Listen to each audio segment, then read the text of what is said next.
So first we have Julia Lipton from Rise, recently acquired by One Medical. She's the head of growth there. Fareed Mosavat from Instacart, the head of growth engineering. And Brian Balfour, formerly VP of growth at HubSpot, now working on something new. Thank you guys for joining us.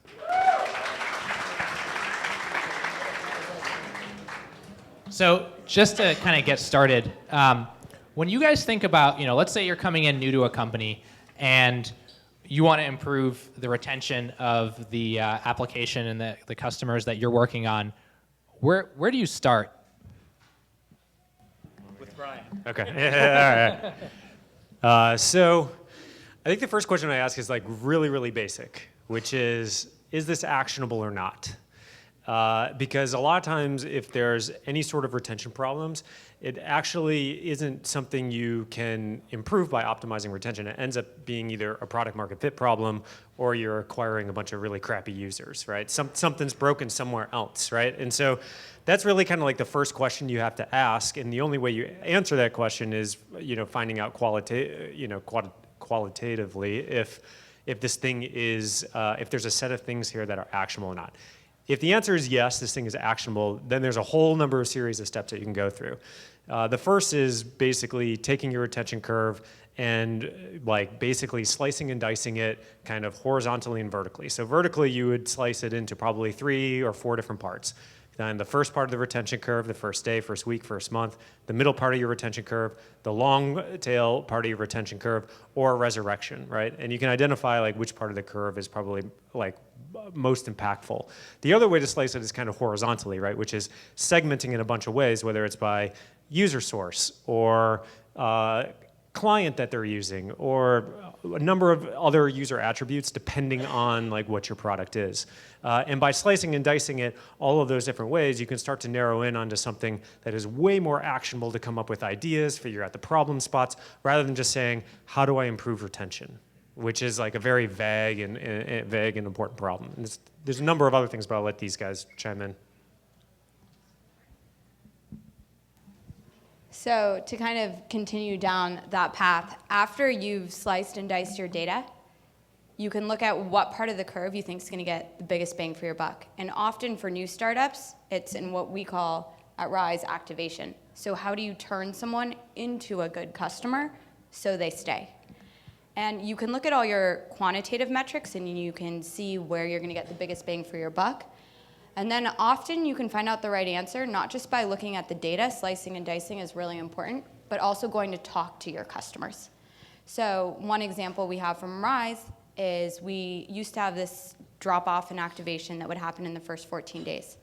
And we started calling those customers. And sure enough, they all said the exact same thing, which was, we still really want to try the product. We love it. We just think we didn't match right with our coach, and we do nutrition coaching. So in that case, after interviewing our customers, we added a switch my coach button above the cancel button, and we're able to save over 15% of people that way.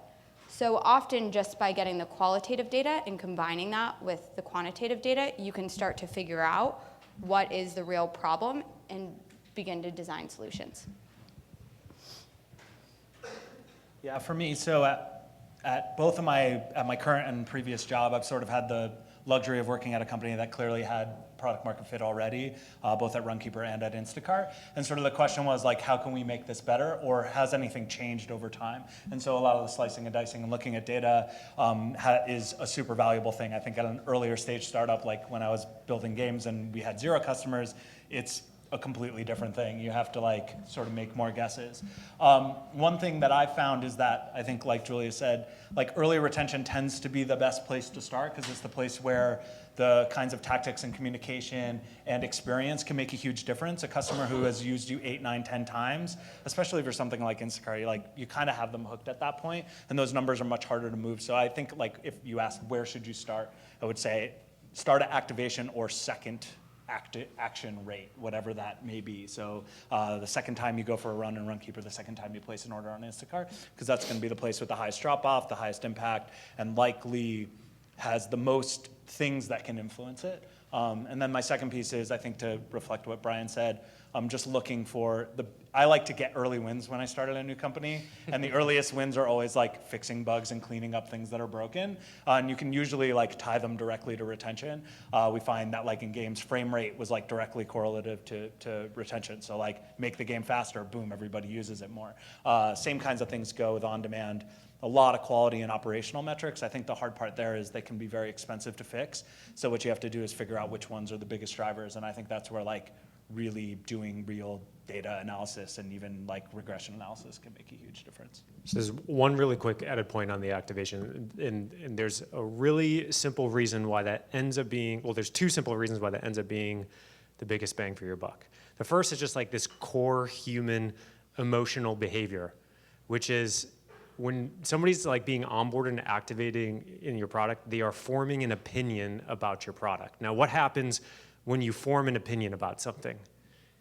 You rarely change it, right? You dig your heels in, right? So if you form a negative opinion right up front, right, the opportunity to flip that person back is much, much smaller, right? And so capturing that person and having them form a positive opinion up front has major gains. And that's reflected in the quantitative metrics, which is if you look at your retention curve, every time you tend to make an improvement in that first part, your entire curve will shift up. Meaning like the curve that's plotted out from your cohorts, right? Every percentage improvement you make in that first day, that first week, your entire curve will shift up versus if you focus on the long tail of the curve, you can flatten it out, maybe smoothen it out a little bit, and shifting the curve up is like where you see like the really biggest gain. So it really comes down to just that core human behavior of forming an opinion.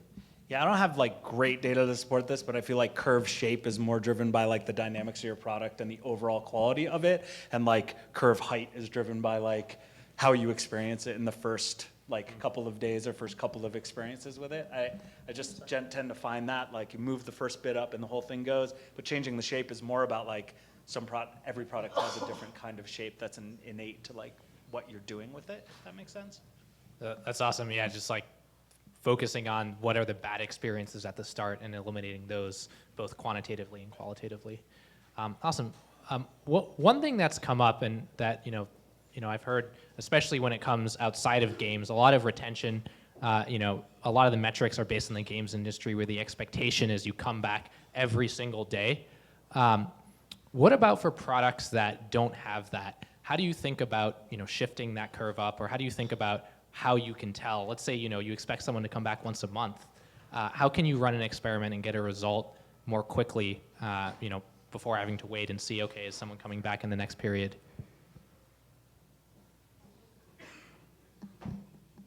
Okay. So I think the first thing is you have to map it to the natural behavior of your users, and by that I mean like when you're first starting out with a product, you're probably not going to change somebody's behavior. You're going to like tap into an existing behavior and like help amplify it, simplify it, something like that, right? So like LinkedIn, for example, when they were first like, think about like the very early days, very basic functionality. I can create a profile and maybe add a connection.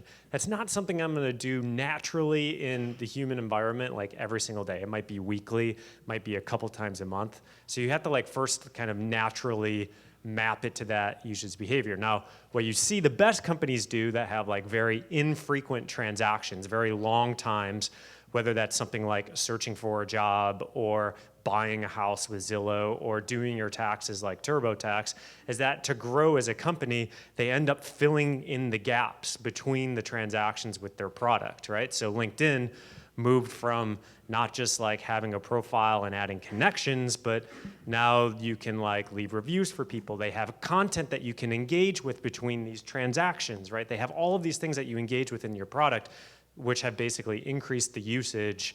And I'm sure their retention metric has been adapted over time from maybe a monthly thing down to a weekly or a daily thing. I'm actually not sure what it is, but you see a lot of big companies follow the same pattern where if they start with the infrequent transaction, they fill in the gaps over time with more and more frequent and engaging features.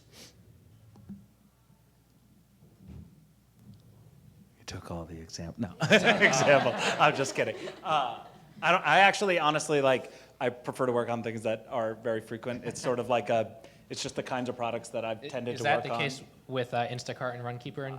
They're both. So with Instacart, it's really a weekly product. Most people go to the grocery store once a week. They usually go on either Sunday or Monday. I think we use it twice a week at Amplitude. Yeah, and most companies order on a certain day of the week. They order the same way. Although there are people, we had this great customer panel at one of our company retreats where someone had ordered 1,200 times. She ordered 3 times a day for her office. It was the most incredible thing I'd ever heard. You learn a lot from those users, but it was amazing. I think with Runkeeper, an interesting example is it actually turns out that most of you, if you run, are really, really terrible at staying consistent. We found that your probability of reactivation was constant, no matter how long you'd been gone. So your probability of returning after having not run for 2 years is about the same as your probability of choosing to run again if you've been gone for a month. That's not true under a month or two, but it's because people just stop working out and then they have some weird external life event I have a party to go to, I should get back in shape. And so they come back again. And so I think in that way we had that weird dynamic where we just had to keep you enough top of mind with marketing email and other things like that so that when you finally decided it was time to run again, you didn't also ask yourself, should I use a different product? Should I run without my phone today? So that kind of thing can help. How can I get you on the home screen kind of thing? So in that way, it's kind of like TurboTax, where some people disappear for a year, or January 1st, basically. But generally, I think it's easier to manage retention on products where you have high frequency of use. The main thing I would add to that is understand what your frequency rate is. So if you have a metric that you're trying to move, get someone to engage with your product every single week or get someone to stick around for a year, you have to really ask yourself, does your product add value at each of those interactions? And does your product still make sense for someone to be using in a year? Does your product really have a need that they're fulfilling every single week when you're trying to move this metric? Because you can't move a metric without thinking about the underlying consumer behavior that's determining why your users are behaving the way that they do. So an example from Rise is most of our members, if you have about 15 pounds to lose, if you're going to be successful, you're going to be successful in the first 3 to 6 months. And after that, you need a different product. You might not need to log your food 3 times a day, 5 times a day. That's a lot to ask of those members after they've met their goal. So thinking about, does your product still make sense for that part of the customer journey? And if it doesn't, how do you design something that continues to add value? So it could be another piece of the product. It could be marketing emails that update you when your new connections get a new job, but really thinking about how are you adding value at each of those touch points so your customers stick around. I think that it's also a reason that TurboTax cares a lot about customer surveying at the end of tax season. They really need their NPS to be super high on April 15th. Otherwise, you're probably not going to come back. So I imagine they do. I just thought of this. They do a lot of surveying. They really want me to tell them how I liked it. Yeah.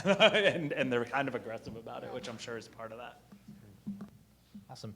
I'd love to hear about a retention win. What's the biggest retention win that you guys have seen, over the last few years working in growth? I know those, they're definitely hard to come by. So when you have one, it's incredibly valuable.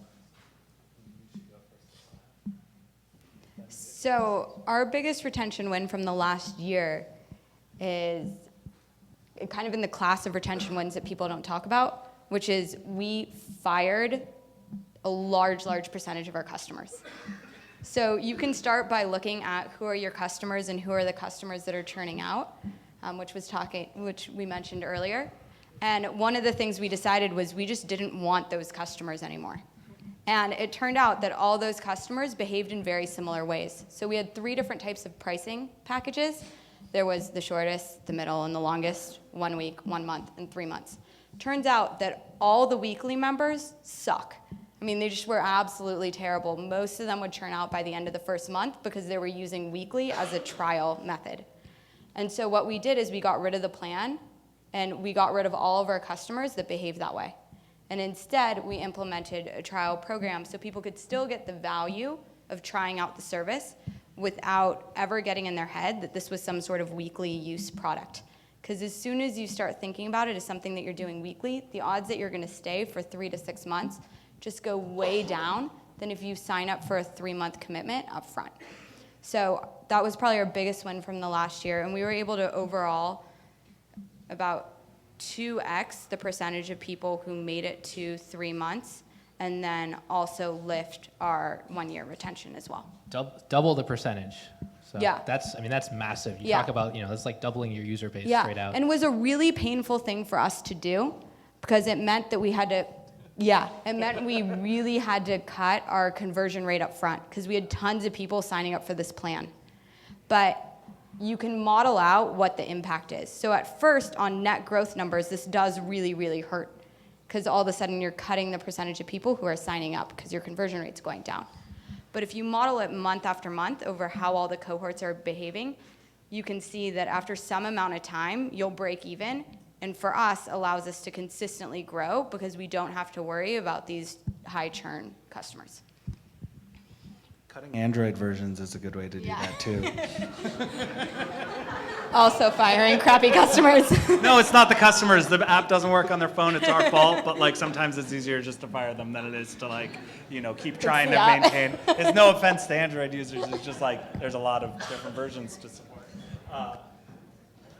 Win for us, so an example I wanted to use is really so from games. It's a couple jobs ago for me. We were building a brand new game. This is when I was at Zynga, and we were working on our first time user experience, and we had a game out there in the wild, and the funnel for the first time user experience was not that great. We had a really hard time sort of figuring out why that was. We spent all this time in the data, and there's like this giant funnel, and like every step is like a drop off, right? It's like, so the whole thing was just a problem, and it was hard to analyze. And so what we did was we just did a week or two, I think, of just rapid user testing. So what we did was we brought 4 people in on the first day, 4 or 5. We watched them play the game. We listened to them and talk about it. We made a giant list. It's sad because after the 3rd person, you don't need the 4th person to come in because you hear the same thing over and over again. So you go to your desk, you make a plan, you spend a day coding. You fix those things, you bring it back, you do it again for 4 days. You do it again and again and again, 4 or 5 times in a row for a week or 2.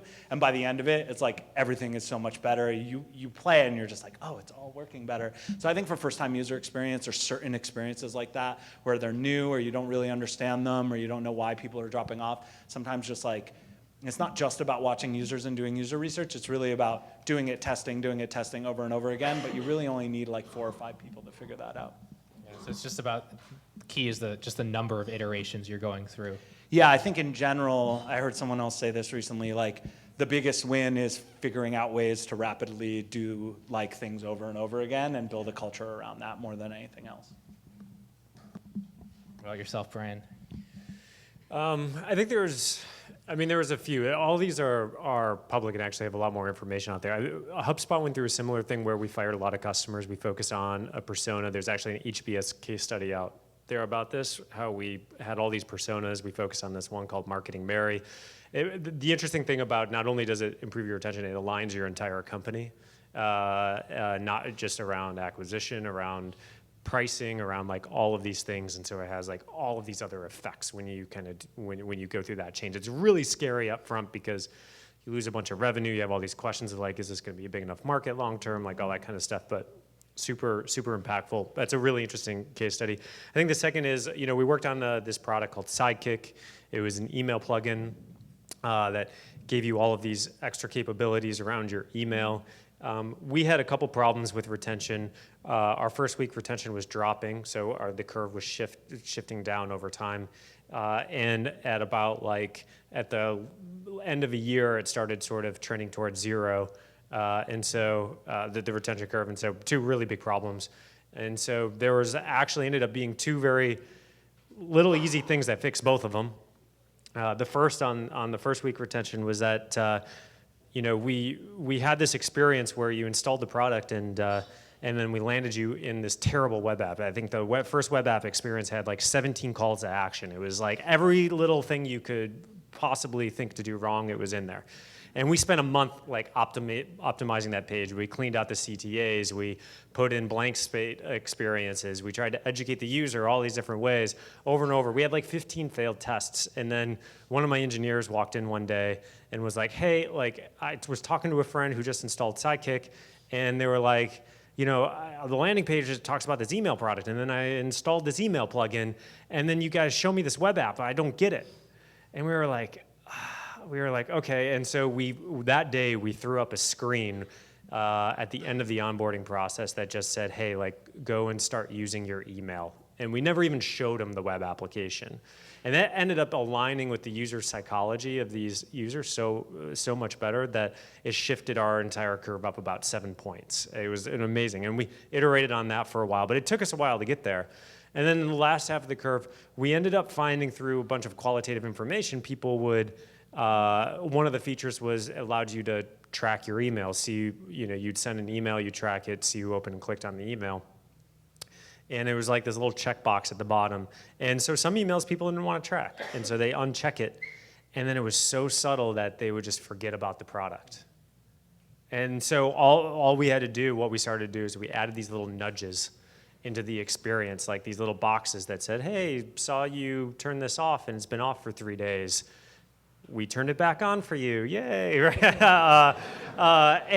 And so shockingly, we were a little afraid of that tactic, but users came back to us and were like, "Oh, thank you so much. This was so helpful. Like I totally forgot. I was wondering why these notifications stopped and all this other stuff." And so that had sort of a massive effect as well. But I think both of them took a bunch of failed experiments to actually learn about that stuff. And so a buddy of mine, Sean Klaus, who runs growth at Atlassian, had this great analogy where it's a lot of this stuff is like a game of Battleship, where you basically send out these little shots, like these little pings, and then once you get a hit, right, you're not spraying all over the place. You just hammer home, right? You double down and you just do it until the ship is sunk, right? So it's very much that analogy of how do you send out all these pings to kind of learn and hone in on that one area that you can just hammer home. That's definitely very insightful. It's interesting that it was qualitative data where one of your engineers coming back that triggered that in your guys' mind. It wasn't just sitting there looking at the data. Well, it was both. I mean, we identified the problem areas, the problem areas of where we could have the most impact in the data, and some of the data did point us in the right direction. Especially after that, we started to see different segments of email clients behaving very differently, needed very different education. So it was a combination. No matter what, it's always this. It's this Venn diagram of quantitative, qualitative information and your own intuition, right? You always have to combine those things, because even in the qualitative information in that case, it wasn't like somebody was like, hey, you guys talked about this email product and I found this web app confusing. It was I don't get how to set this thing up. This is confusing towards me. And we were like, well, why is this confusing? It's set up. All you have to do is start going to use your email. And the answer was that we were confusing them by putting them something extra in their face that we hadn't actually introduced and talked to them about, and was completely counterproductive with what we had told them. So I think there's another really good lesson there, which is we have a tendency to continue iterating and iterating and iterating. And at some point, you'll have a moment like that where you're like, crap, we aren't moving the numbers, which often means you're looking in the wrong place. And some problems you can't iterate your way out of. So in that example, you just totally got rid of that part of the funnel. And often it takes solutions like that, if you're stuck, just looking in a totally different direction. And a couple ways that you can do that is, and this happened in this case too, put different brains on it that are looking at it in different directions. Ask different people on your team, give them different inputs, use the quantitative, use the qualitative data. Yes, not just a product issue or a growth team issue, it's a marketing issue. It could be a marketing issue, it could be an engineering issue, it could be any number of issues, but the odds are, if you can't iterate your way out of it, that you're gonna have to stop running down that path and look somewhere else. Awesome. One more question, and then I just wanted to open it up for a few questions from the audience. Fareed, you were telling me earlier about some of the retention mistakes where you think you're improving retention, but you actually might be hurting it long term. One of you guys want to share about retention mistakes that you've made over the past. So many. So one is a lot of retention in social games, especially in the web era, were driven by messaging, requests, feed posts, etc. And it turns out whenever you send more of these, you get more DAU. Like it's a fact of life. Like the more you send, the more you get. The problem is what you don't recognize is that the more you send, the more people start ignoring them. And while in an A/B test, the people who got it are clicking more than the people who didn't, you're not noticing that everyone is clicking everything less. I think channels are really, really, really important that way. There's a reason Uber doesn't send you push notifs. It's because they need you to use push notifications, I assume. I don't know much about this. I haven't talked to them about it, but they need you to use those push notifications to find out when your driver's showing up, right? So like, they don't want you to start ignoring them. And I think that that's, like, it's important to understand like what the primary purpose of a channel is and what the secondary like growth purpose is, and make sure that those things are in balance with each other and that those messages are interesting and relevant as much as you can. I think keeping track of like setting a threshold for yourself, which is any message that is opened, clicked, whatever, less than this much, doesn't have value even if it's adding incremental value, is an important thing to do to sort of like set a baseline for yourself. So like you say like, okay, any email that is under our median click-through rate, like we're killing the bottom half or something like that. Maybe it's not that aggressive, but something that says we're gonna be mindful of the fact that like channel burn is a real thing. I mean, you can look at unsubscribe rates, but honestly, like a lot of people just like stop looking. They don't actually unsubscribe, right? Or uninstall your app or turn off push. Like we do that, but like normal people don't. They just ignore you. That's one. Another is sometimes removing friction is bad. I won't get into the full example of this, but like if you make sign up too easy, sometimes people are like flippant about it and think they're gonna come back later to like finish up their order or their activity, and it turns out they just never come back. It kind of defies the logic of growth and funnel optimization, but like sometimes by making one part of the funnel easier, you've actually like tanked something further down more than you would have otherwise, which I've had a couple of great examples of recently. So yeah.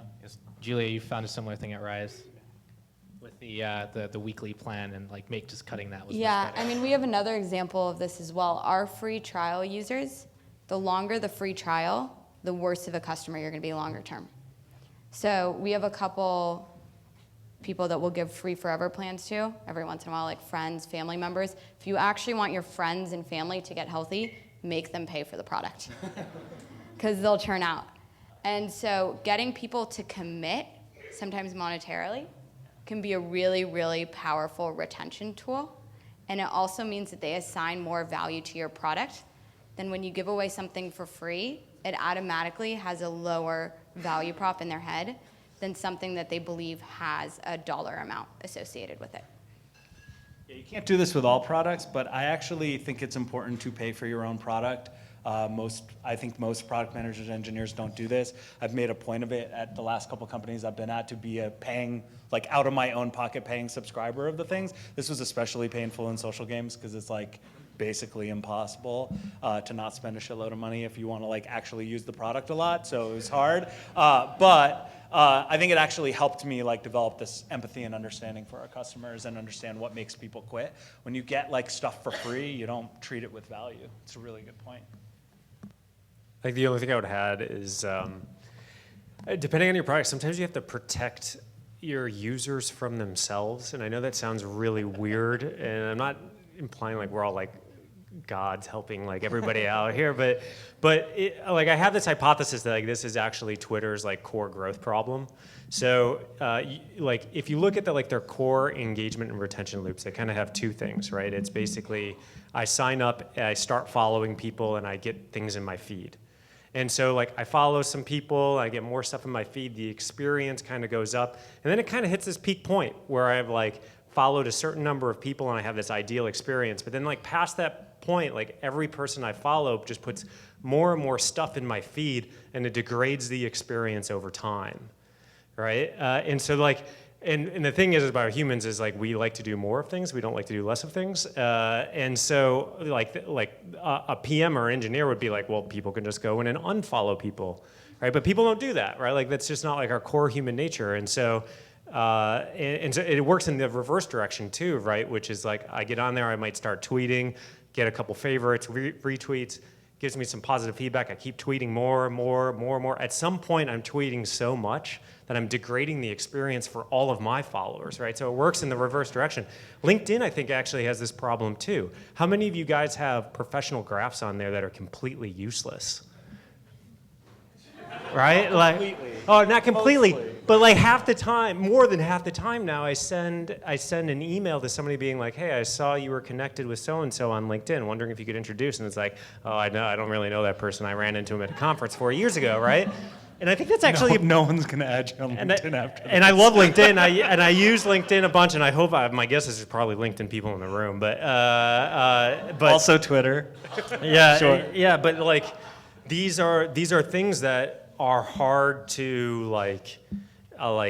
look. Both companies have built massive companies, so don't get me wrong, like incredible products and incredible like teams and stuff like that. But you kind of have to ask these questions, like, do these engagement loops that you're building? Just imagine, people doing them over and over and over again over a long period of time, and does that increase the experience or does it degrade the experience, right? There's different ways to solve all these problems, right? Facebook solved it with an algorithmic feed. They're applying that to Instagram now, right? But sometimes you just have to protect your users from themselves, make sure they don't actually ruin the experience for themselves or others. Awesome. Thank you, guys. So just wanted to open it up to the audience for a few questions, and then we'll take things from there. Hi, I really liked that battleship analogy. Kind of makes me think that one of the main ways to be successful is to kind of fail quickly. The people who can put out the most pings and fail the fastest are going to be the ones who win. So I wanted to get your guys' thoughts. We all know and love the App Store review process and how it takes a couple weeks. How do you guys think about, for example, a web app you can deploy every day if you have, good tools. How do you guys think about failing quickly on mobile when it takes kind of almost 3 weeks to kind of get numbers back? Yeah. So I'll adapt that statement a little bit, and then let these guys. These guys have more experience in mobile than I do. It's not about failing fast; it's about learning fast, right? So it's not about it might not be like the number of pure experiments or that. It's about like the quantity and depth of your learnings, and oftentimes that means doing a lot of things. But I see a lot of teams get into this trap where they run a lot of experiments just for experiment's sake, but they're actually not learning anything, and that's just that's the worst scenario possible. You're basically just running on a treadmill at that point. You're not going to get anywhere. So I wonder what percentage of A/B tests at startups are never analyzed. I bet it's 75% at least, because you move on to some other thing by the time you hit statistical significance. It's the shiny and object. forget, It's so much easier to move on to the next. Oh, I have more 60 analysis thing, to do. Okay, I'll move on to the next thing. Yeah. I think for mobile, so we had this problem at Runkeeper. When I first got there, I was like, we're going to build A/B tests. We're going to do all this stuff because I'm used to web, social games, moving really fast. And it was didn't work. It just was a pain and slowed us down and all that sort of stuff. So honestly, just bring people in the office and do more real user research is the best that I've been able to do. Paper prototypes get you a long way. Proto.io, those kinds of things, clickable prototypes will help you a lot more. It doesn't help with growth kind of stuff, but it helps a lot with the retention, since that's the topic we're talking about. I think for those things, we find that those things work really well. You have to be more buttoned up. You have 4 weeks of work that ship at once, and it's just harder to do it right. Yeah, on 2 points. One's on designing the experiments, and the second is on testing on mobile. So first on designing experiments, challenge yourself before you set up the experiment to write out, if this is the outcome, I'm going to do this. If this is the outcome, I'm going to do this. And then look at the way you've broken it up and see if the way your test is structured that you're ever going to have things fall into that bucket. Because often you're going to look at it and say, okay, I'm going to need this much data to make an informed decision to change my opinion, and that's going to take me 6 months. No point in running that test if you're a startup. You're dead before that. So challenge yourself to form hypotheses before you run the test and know how you're going to use that information to make sure that you aren't just testing for testing's sake and you're learning something. The second thing is around testing on mobile. So one of the things that we do at Rise is we often try and test on web before on mobile. So if it's something that you can learn on web, you'll probably be able to learn it faster and then integrate it into mobile thereafter. Yeah, we do the majority of our growth work on web, for sure. Hi, I have a question. Like the older this company, the more you have client base which have churned. Like one moment, have you had any things like use cases where you kind of turn churned clients back to paying clients? Like the clients who used you whatever time, but say are churned and you still have the data and so on. Have you tried to get them back to the product? And what kind of things have worked? Like resurrecting. Yeah. Yeah, so I think the first question you have to ask is like, is that the most impactful place you could be focusing on, right?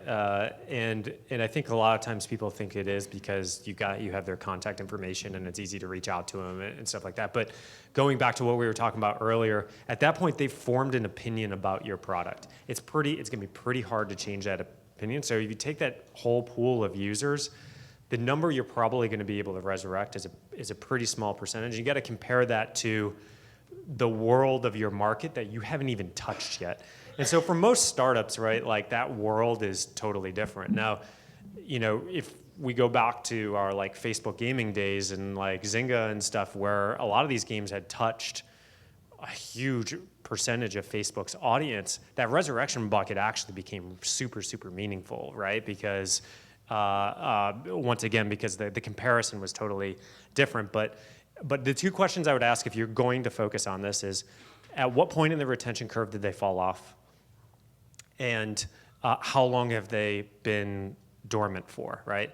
And because those two things are going to determine like how you might be able to potentially re-engage them. So somebody who fell off in the first month is going to respond to somebody who was a customer for 6 or 7 months and then fell off, right?